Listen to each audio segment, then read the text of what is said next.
La confinación, normalistas en acción. Buen día, mi nombre es Ubi Guadalupe Alvarado Ramírez. Soy alumna del tercer semestre de licenciatura en Educación Primaria en el Centro Regional de Educación Normal, profesora Amina Madera Lauteri, ubicada en Cedral San Luis Potosí. Y el filósofo de mi coincidencia es Emilio Durkheim.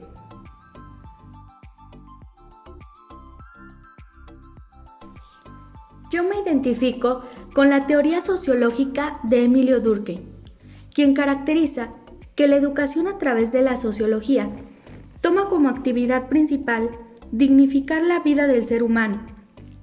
Por tanto, nos habla entonces de una educación moral, llamada la educación moral durkheimiana, y surge como una posibilidad de transformación de la sociedad, una sociedad que se apoyaría en una educación intelectual basada en un pensamiento racional y moral. Esta moral, según Durkheim, permitiría homogeneidad. En el concepto de educación, según Durkheim, esta es definida como la acción ejercida por las generaciones adultas sobre las que todavía no lo están para la vida social. Tiene por objetivo suscitar y desarrollar en el niño ciertos números de estados físicos, intelectuales y morales que la sociedad política exige de él, en su conjunto y el medio espacial al que está particularmente destinado. Es entonces como creo que la educación es un medio de socialización por el cual, un individuo particular pasa a formar parte de la sociedad mediante las normas, instituciones y valores de la misma. Durkheim distingue dos tesis centrales en su teoría de la sociología. La primera tesis nos dice que se debe tener un objeto específico de estudio. En este caso, el objeto de estudio de la sociología son los hechos sociales. En la segunda postura de su tesis nos dice que se debe respetar y aplicar un método objetivo científico reconocido, lo más próximo posible a las ciencias exactas. Este método debe evitar a toda costa los prejuicios y juicios subjetivos. Asimismo, distingue dos tipos de socialización. La primera es la socialización primaria. Esta se da en el núcleo familiar. La segunda es la socialización secundaria, la cual se da en el aula o en la escuela.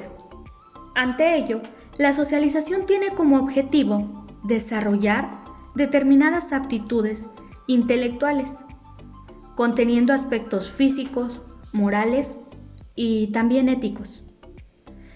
En este caso, hablando de la educación primaria, nos dice Durkheim que es una educación que será general, universal, gratuita y pública.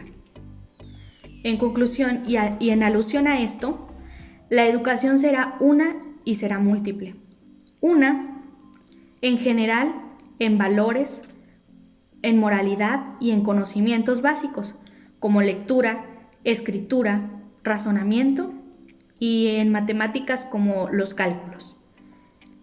Particular será en el oficio que el individuo va a desarrollar.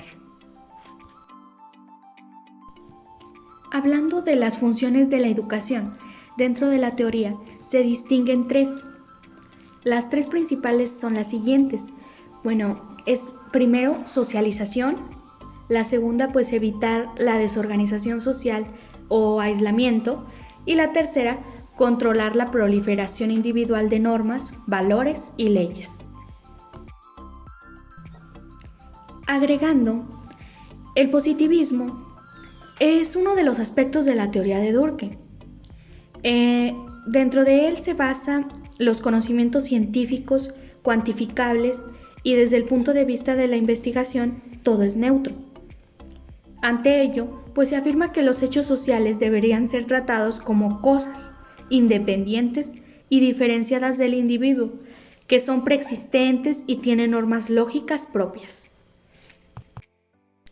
En cuanto al contexto histórico, Sus aportaciones se situaron en Francia, dentro de una sociedad capitalista, basada en la producción industrial y un Estado liberal. En el siglo XIX, en el que prevalecieron en condiciones de crisis y provocaron que gran parte de la población pasara a vivir en condiciones de miseria y abandono. Durkheim refleja su época y contexto en sus obras. Su tiempo social y político fue conflictivo. De aquí su gran interés por las crisis sociales y la anomia social. En conclusión, yo argumento y estoy de acuerdo con la postura de Durkheim, porque aún sigue vigente en la educación, pues es posible reconocer que dentro del aula escolar hoy en día se fundamenta el objeto de la sociología de la educación como una sociología especial e implica considerarla como una disciplina empírica, cuyo interés primordial es el conocimiento de la realidad educativa desde una perspectiva particular. Por tanto, los aportes de este filósofo son notables, al destacar que el objeto de la sociología es la educación. De allí la importancia de formar seres humanos que respondan a las exigencias de la sociedad del siglo XXI. En fin, lo que se pretende es que los seres humanos aprendan a vivir en sociedad y resaltar de cada integrante los valores, ideas, creencias y pautas que fortalezcan la vida en sociedad y se promueva la democracia cognitiva y la ética ciudadana.